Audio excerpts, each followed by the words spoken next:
I was researching in my thesis what are wicked problems and service design, how they connect, what is their relation, what is the role of service design in wicked problems. And what motivated my research to start doing it, not the exact problem, but I saw that we have some lack of knowledge in our field.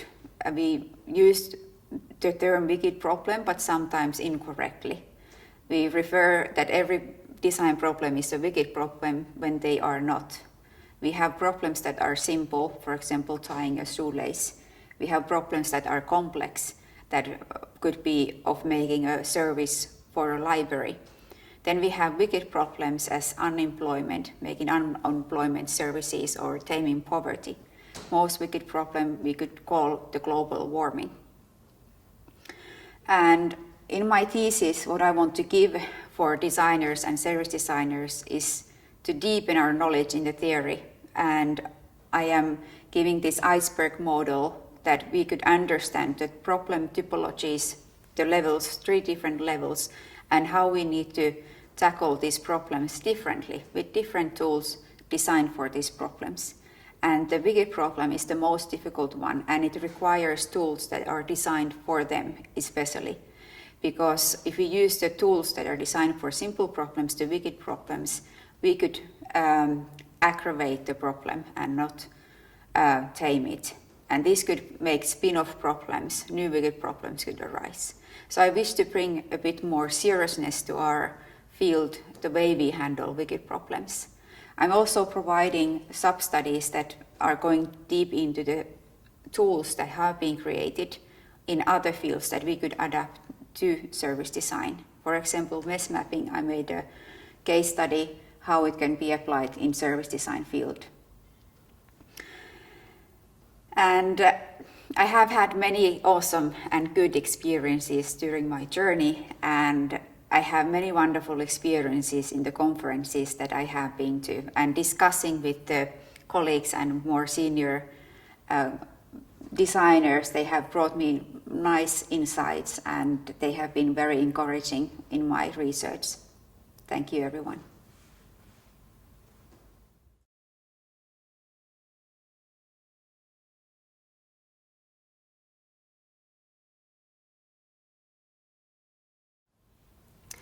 Digital systems, algorithms, and artificial intelligence have an increasing role in the service systems that we use and create.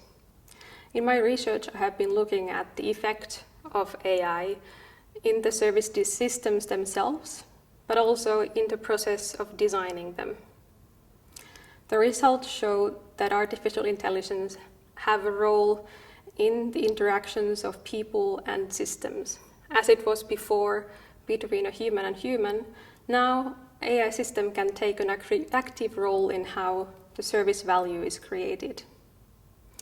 Artificial intelligence also has a role in the service design process, as it assists and augments the work of service designers. It might give a possibility to use higher number of data, but also speeds up the process. It can give also tools that we are using in the process. It has to be remembered, though, that when technology becomes more important in the service systems, also human centricity has to be looked at more carefully. We need to think why we are doing the systems that we do, and what is the value that we want to create. In my research, I'm looking at this topic through practical projects, so it gives you a concrete idea of what it means to design AI systems and services, and what it means to have AI in the process of service design.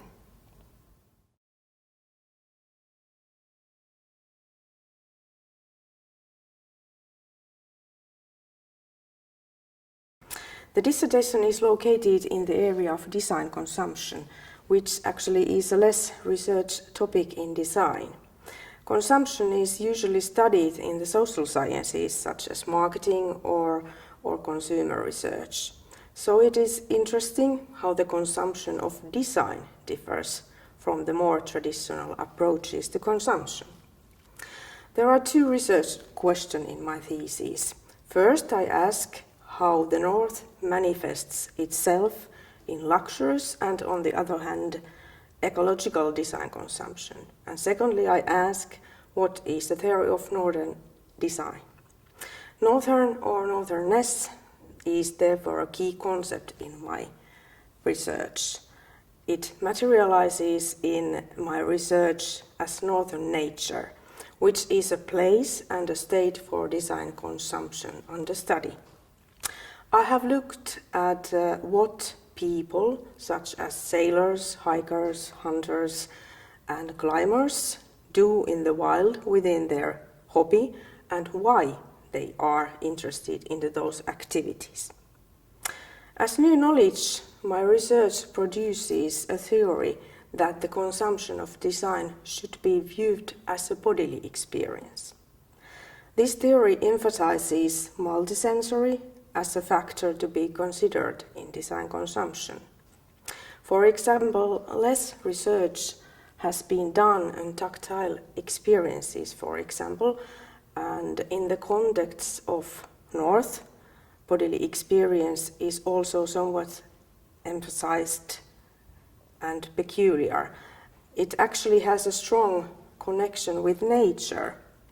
And in my research, these outdoor enthusiasts, so to speak, learn about the nature, its material limitations through their own physical vulnerability. I hope the reader are able to have a new perspective on how the materiality and ecology of design consumption can be viewed as a bodily experience.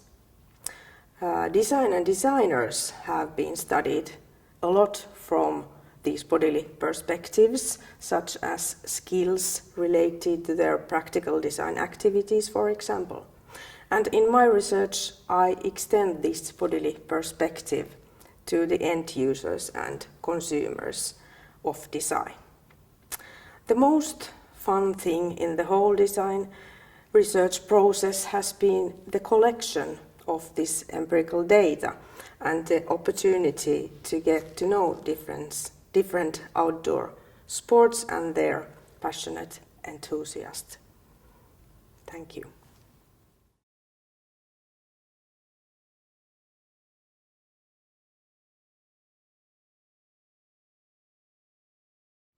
So, in my PhD research, I have been interested about service design workshops.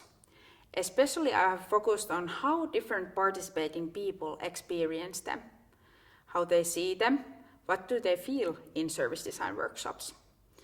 I have organized, planned, and participated to different kind of workshops in Finland, Namibia, South Africa, and Russia.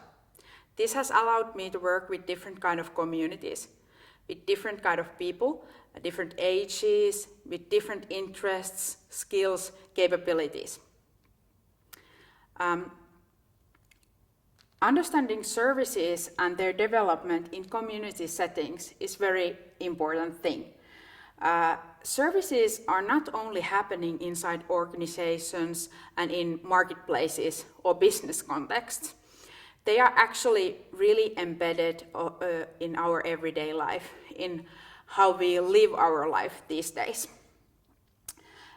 This way also, service design is inherently connected to our everyday life of living and to our social contexts, where it's important to acknowledge the complexities and pluralities that exist. So I have been interested about what service design workshops are, what they can do, how they can help us in moderating or remodeling of our everyday life. Service design workshops are spaces where people come together, and this has been really interesting for me. They are contexts where a lot of things happen, and in that sense, they are really rich research context. Service design workshops, as the collaboration happens in service design workshops, they are really important for designer, and they place designer also inside the community as one of the player or key persons. In my research, workshops are looked at something that enable us to look beyond the immediate outcome or the end result of design. They somehow enable us to look at service design and design overall as a journey, as something that takes us to new landscapes and to new results, new ways of living maybe. Through workshops, it's possible to connect design with local and with particular contexts. In my PhD, I discussed the results from 3 different viewpoints. From a practical viewpoint, so what workshops mean for design and practicing design, what they mean for the participant. I discuss them and talk about them from a professional point of view. So how service design workshops can help or hinder or what do they do to the designer? And then also I discuss them as from an academic point of view, from a research point of view. So how service design workshops could alter the way how we do research, design research especially. During my PhD journey, there has been a lot of different kind of happenings and different kind of workshops and fun things. That has been the let's say the key ingredient and a motivating factor for me to do my research.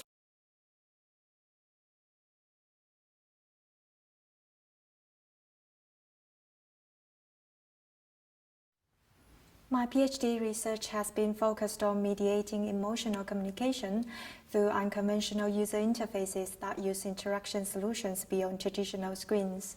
Particularly, I'm interested in the use case of couples who are in serious LDR.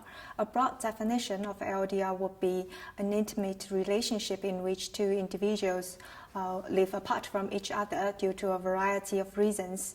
Despite all sorts of communication channels have made it much easier for people to stay in touch across the distance, recent studies have discovered that the mainstream communication tools such as texting and emails are not able to support the full spectrum needed in LDRs.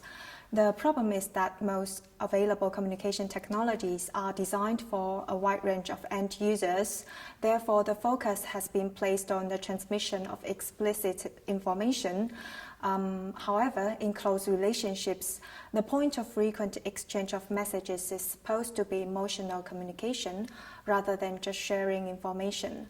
My PhD thesis presents a number of practices to show how communication technologies could be embedded in a bit more unconventional forms and humanized with higher levels of emotional communication. The findings of my thesis consist of theoretical and empirical insights derived from 8 case studies which have identified opportunities, design space, and practical knowledge for inspiring future research in this field. There are different types of LDRs other than romantic types, so I believe the findings of my thesis can be extended beyond romantic context. For instance, grandparents who have trouble using a laptop to connect with their grandchildren who live apart, or patients who cannot use a smartphone to interact with their distant loved ones.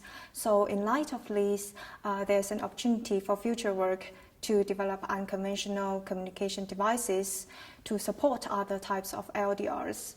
I think overall my PhD journey has been a highly rewarding experience. I really enjoy having the opportunities to interact with brilliant researchers from all over the world in international conferences. It has given me different international platforms to talk about my research, get to know other interesting research orientations, and learn more about the latest technologies.